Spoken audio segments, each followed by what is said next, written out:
But you see, that's where hip hop is now. And I believe that there was always an agenda in place to make it be where it is now. I don't believe that hip hop just went this direction out of coincidence. I don't believe that it just happened to be about money and fame and that's the direction it went. No. I believe that the mainstream agenda pushed it in this direction and made rappers want to rap about this instead of rapping about things like higher consciousness and elevating.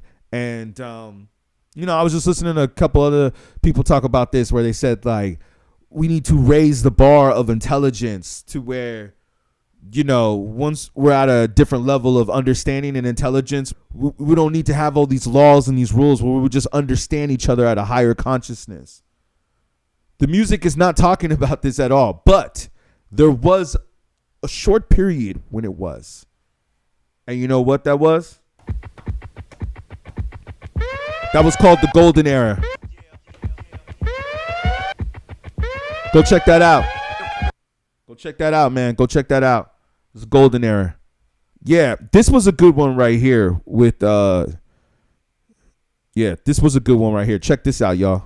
In the black precincts is the disintegration of the African American family. He's got a point. In fact, he's got more than a point. Bill?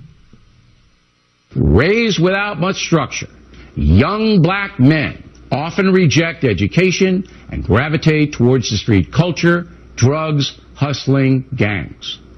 Nobody forces them to do that. Again, it is a personal decision. He is right about that too. But in my estimation, is he really right about that? Because when we have hip hop and rap music that is portraying that lifestyle in every single song literally today, it's either about being at the strip club, throwing your dollars, throwing your ones in the air, or carrying guns, doing drugs, and resorting to violence. So when you have that pushed in your face in the mainstream media and on social media every day, and let's be realistic, that Generation Z is on their phones all the damn time throughout the day, you're going to tell me that they're not being influenced by this culture to go and rob and steal and even kill? And then it's like when we're portrayed like this on television, it almost seems like police in them. It's like, yo, man, if you watching that on social media, because let's just be honest, everybody's on social media and you're seeing all these fights, all these robberies, the robberies that were going on around around the country at all the stores. What were most of those people, right? And so you have all this going on, right? And then it's like, yo, you a cop? You probably going to think like, oh, man, I got to watch this fool. Like if he fits that description, or she, of what you see on social media, you're going to be like, probably have your guard up a little bit. Because I feel as a black man growing up that I felt that. I definitely have felt that. Like, yo, man, let's continue. He doesn't go far enough. Because black people, if you really want to fix the problem, here's just 5 things that you should think about doing. Here's number 5, pull up your pants. Number 4 now is the N-word. Now number 3, respect where you live. Start small by not dropping trash, littering in your own communities. I agree with him on that. I want to go back to the part about, did he say start small? I want to go back to the part, Don Lemon, right? Yeah, I can't believe what he went through, right?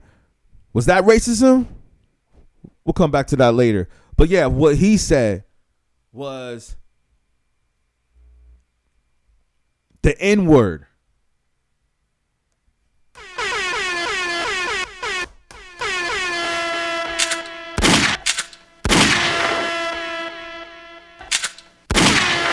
The N-word.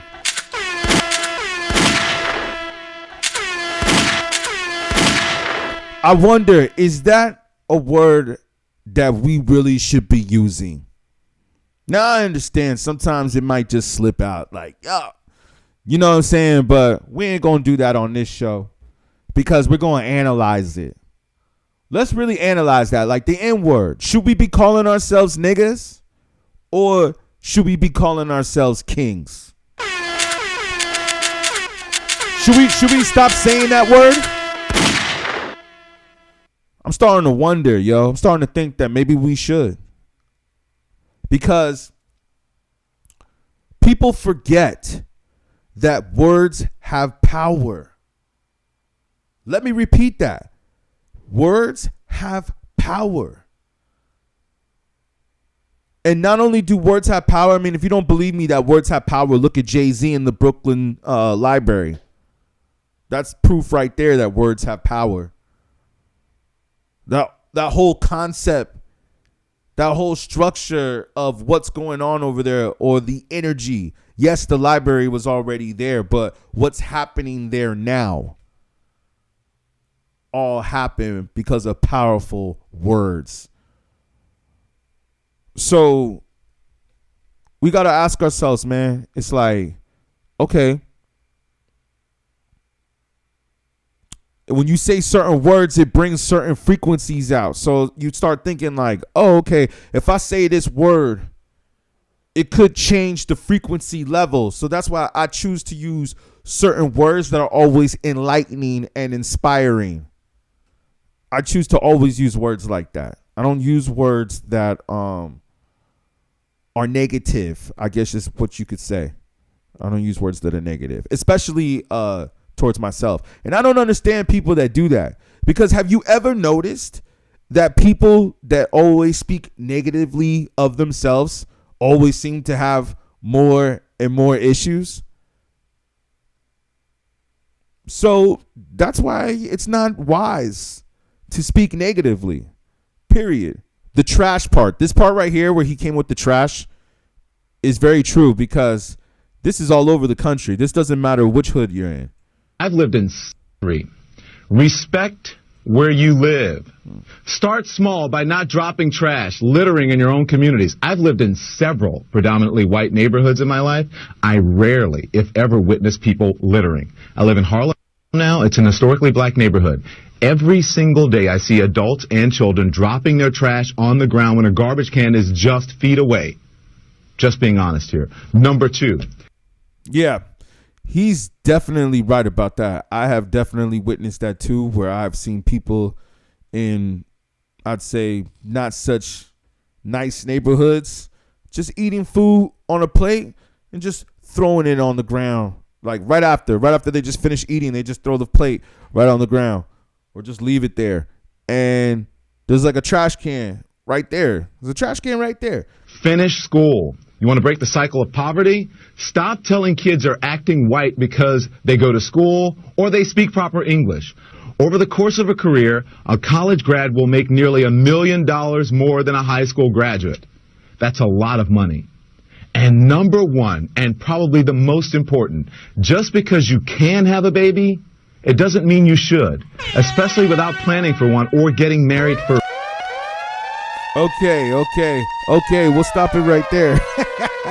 Man, Don Lemon was going off on that one, man. He was going crazy on that. Speaking of that, on that note, having a baby,